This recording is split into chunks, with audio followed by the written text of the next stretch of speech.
Assalamualaikum warahmatullahi wabarakatuh. Perkenalkan, nama saya Maula Zikra. NIM saya 2002-10-159. Kelas 2D Administrasi Publik. Saya ingin menjelaskan hasil PPT saya yang berjudul Karakteristik Pelayanan Barang dan Jasa Publik. Berikut materinya. Karakteristik pelayanan barang dan jasa publik. 1. Karakteristik pelayanan publik. Pelayanan publik adalah segala kegiatan pelayanan yang dilaksanakan oleh penyelenggara pelayanan publik sebagai upaya pemenuhan kebutuhan publik dan pelaksanaan ketentuan peraturan perundang-undangan berdasarkan organisasi yang menyelenggarakannya. Pelayanan publik atau pelayanan umum dapat dibedakan menjadi dua, iaitu 1. Pelayanan publik atau pelayanan umum yang diselenggarakan oleh organisasi privat adalah semua penyediaan barang dan jasa publik yang diselenggarakan oleh swasta, seperti misalnya rumah sakit swasta, perguruan tinggi swasta dan perusahaan pengangkutan milik swasta. 2. Pelayanan publik atau pelayanan umum yang diselenggarakan oleh organisasi publik yang dapat dibedakan menjadi dua, iaitu 1.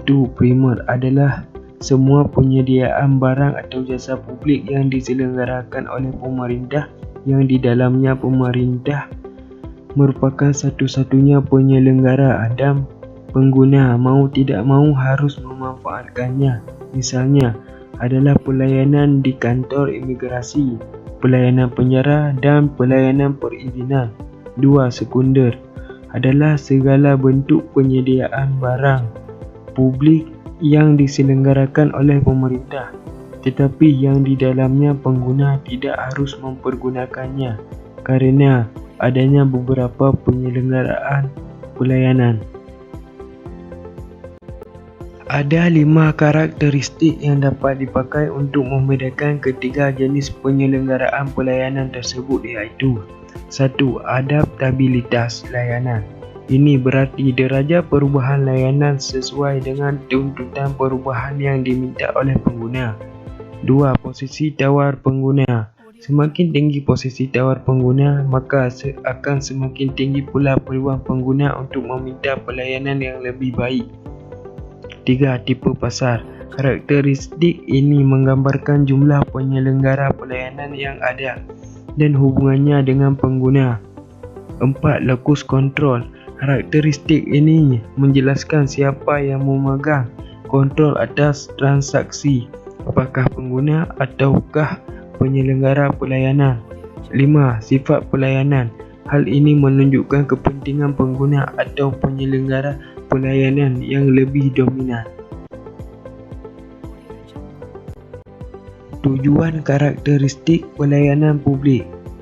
Tujuan pelayanan publik pada umumnya adalah bagaimana mempersiapkan pelayanan publik tersebut yang dikehendaki atau dibutuhkan oleh publik, dan bagaimana mengatakan dengan tepat kepada publik mengenai pilihannya dan cara mengaksesnya yang direncanakan dan disediakan oleh pemerintah. 1. Menentukan pelayanan yang disediakan, apa saja macamnya.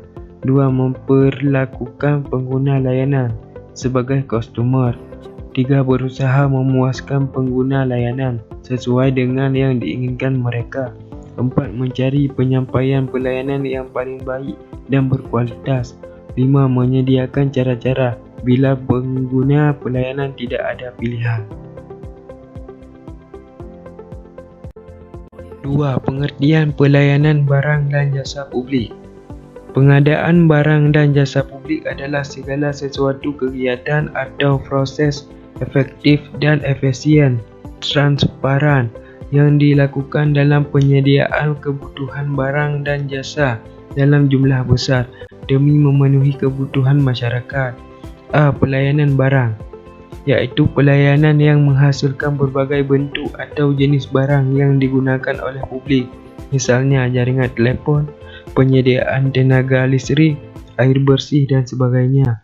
B. Pelayanan jasa, iaitu pelayanan yang menghasilkan berbagai bentuk jasa yang dibutuhkan oleh publik, misalnya pendidikan, pemeliharaan kesihatan, penyelenggaraan transportasi, pos dan sebagainya.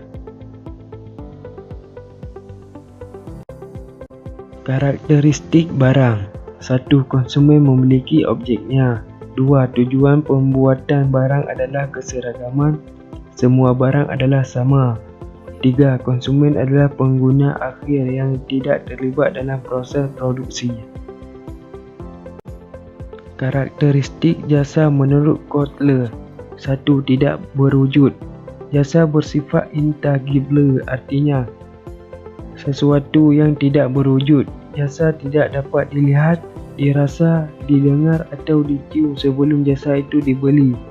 2. Tidak dapat dipisahkan.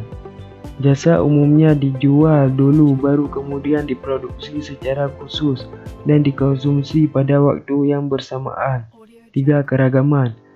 Jasa bersifat sangat beragam kerana merupakan non-standardized output, artinya ada banyak variasi jenis dan kualitas tergantung pada siapa, kapan dan di mana jasa tersebut dihasilkan. 4. Tidak tahan lama. Jasa memiliki karakteristik tak tahan lama dan tidak dapat disimpan kerana sifatnya yang tidak berwujud fisik.